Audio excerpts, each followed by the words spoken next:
இன்னைக்கு என்ன கதை என்னன்னு பார்ப்போமா? ஒரு வியாபாரியின் கதை. அவன் ஒரு வியாபாரி. எதிர்காலத்தில் பெரிய தொழிலதிபராக வரவேண்டும் என்று ஆசைப்பட்டான்.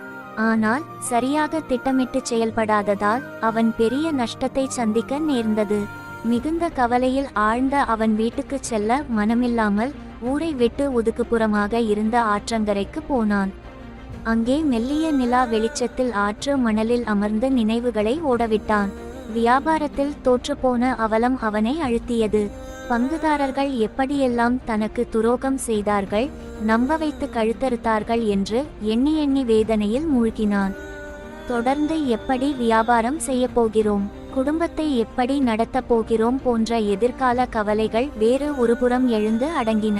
இந்த சிந்தனையினாலேயே அவன் வழக்கை அவனை அறியாமல் ஆற்று மணலை துழாவி கைக்கு தட்டுப்பட்ட சிறு சிறு கற்களை எடுத்து ஆற்றல் வீசிய வண்ணம் இருந்தது.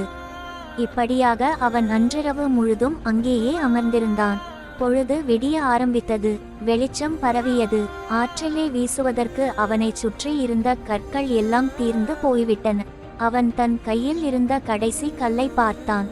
பிரமித்து விட்டான். காரணம், அது சாதாரண கூழாங்கல் இல்லை, விலை உயர்ந்த வைரக்கல். யாரோ கொள்ளையர்கள் தாங்கள் கொள்ளையடித்து வந்த வைரக்கற்களை ஆற்றங்கரையிலேயே விட்டு ஓடியிருக்கிறார்கள். அவற்றைத்தான் அவன் இருட்டில் இன்னதென்று அறியாமல் எடுத்து வீசியிருக்கிறான். ஒரு வகையில் பார்த்தால் நம்மில் பலர் அந்த வியாபாரி மாதிரிதான். கடந்த காலம் மற்றும் எதிர்கால நினைவுகளில் மிதந்து கொண்டு நிகழ்காலம் என்கிற வைரக்கற்களை வீணடித்து கொண்டிருக்கிறோம். இதுபோன்ற மேலும் கதைகளை கேட்க மறக்காம சப்ஸ்கிரைப் செய்யுங்க. நாளை மீண்டும் ஒரு புது கதையில் சந்திப்போம். நன்றி.